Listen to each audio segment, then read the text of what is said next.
Hi friends, કેમ છો? તો આજે મસ્ત રેસીપી એકદમ ચટાકેદાર અને ટેસ્ટી બધાને ભાવે એવી આપણે બનાવેલી સેન્ડવિચ.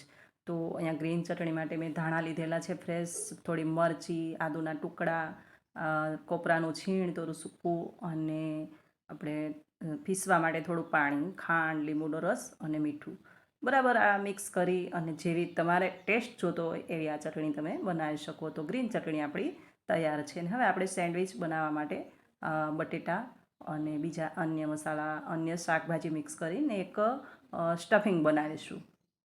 જોઈ શકો છો આ ગ્રીન ચટણી સેન્ડવિચમાં ખૂબ જ મસ્ત લાગે છે. તો આ રીતે તમે ચટણી પણ બનાવી શકો. આગળ પણ ચટણીની રેસીપી મેં શેર કરી છે, એ વિડીયો પણ જોઈ શકો. હવે બટેટાને અહીંયા બાફી લીધેલા છે, મેશરથી મેશ કરી લઈશું. અને ત્યારબાદ કોબીજ લીધેલી છે, ગાજર લીધેલું છે અને એને એકદમ સરસ મેં બારીક બારીક ખમણી લીધું છે. અને બીટરૂટ લીધેલું છે, એને પણ આપણે ખમણી લીધું છે. અહીંયા અન્ય વેજીટેબલ્સ પણ તમે ઉમેરી શકો. એ ઓપ્શનલ છે, તમારે જેવો હેલ્ધી વધારે જોતી હોય તો કંઈ પણ અલગથી તમે વેજીટેબલ્સ ઉમેરી શકો. અને થોડો એવો મરીનો પાવડર એડ કર્યો છે.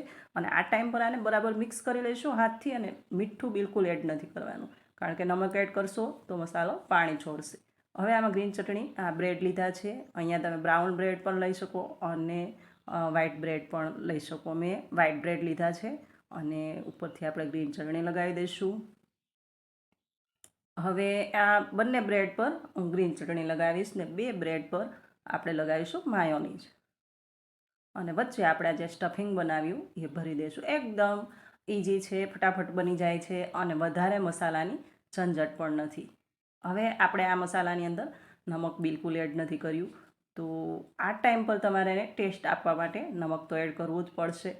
તો આપણે માયોનીઝ લગાવી દઈશું, ગ્રીન ચટણી લગાવી દઈશું, ત્યાર પછી વચ્ચે સ્ટફિંગ ભરી દઈશું. અને સ્ટફિંગ લાગે ત્યાર પછી તમે ઉપરથી સેન્ડવિચનો મસાલો અથવા તો નમક એડ કરી શકો. અને ત્યાર પછી આપણે આને તવા પર બટર લગાવી અને એકદમ મીડિયમથી લોની વચ્ચે આપણે ફ્લેમ રાખીશું અને શેકતા રહીશું. જો તમારી પાસે ટોસ્ટર હોય તો ટોસ્ટરમાં એકદમ આસાનીથી બની જાય છે.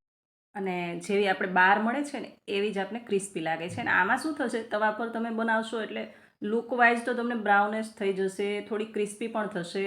અને થોડો ટાઈમ જશે ને તમે ખાતા હશો ને ત્યારે એક બ્રેડ ખાઈ શકો અને બીજું બ્રેડ જ્યારે ખાવા જશો ને ત્યારે થોડું ઢીલું થઈ જશે.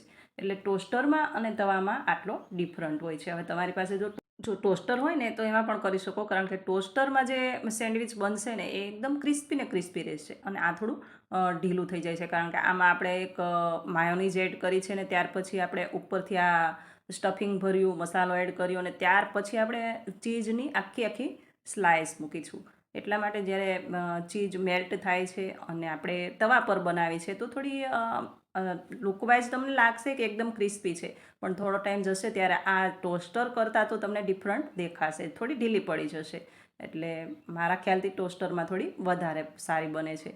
તો તૈયાર છે આપણી આ વેજીટેબલ સેન્ડવિચ અને હેલ્ધી પણ. હા, બ્રેડ છે, જો તમારી ડાયટ હોય તો બ્રાઉન બ્રેડ લઈ અને તમે આ સેન્ડવિચ બનાવી શકો. ને ડાયટમાં પણ એકદમ હેલ્ધી ડિશ બની જાય છે ને ફટાફટ બની જાય છે. હવે આને છે ને મીડિયમથી લોની વચ્ચે એકદમ ધીમે ધીમે પલટાય થોડી વાર લાગશે, પણ જો ફૂલ ફ્લેમ પર શેકશો ને તો એકદમ દાજી જશે. અને એ રીતની થોડી ક્રિસ્પી થવી જોઈએ ને એવી નહીં થાય.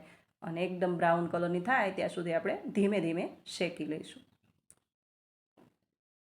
હવે આમ જોઈએ ને તો સેન્ડવિચના તો ઘણી વેરાયટી, બેનોએ એટલી બધી વેરાયટીમાં સેન્ડવિચ બનાવે છે ને કે ઘણીવાર એમ થાય કે આ ખાવું કે આ ખાવું એવું છે. એટલે ઘણી દરેક રેસીપીમાં ઘણી અલગ ડિફરન્ટ આપણે વેરાયટી મળે છે. તો એમાંની આ એક હેલ્ધી, અને આની જગ્યાએ જો બ્રાઉન બ્રેડ તમે લ્યો તો તમારે ડાયટમાં પણ ચાલે અને હેલ્ધી ટેસ્ટી સેન્ડવિચ આપણી તૈયાર છે. તો ફરી મળીશું આવી જ એક નવી રેસીપી સાથે. ત્યાં સુધી આવજો. Thank you for watching.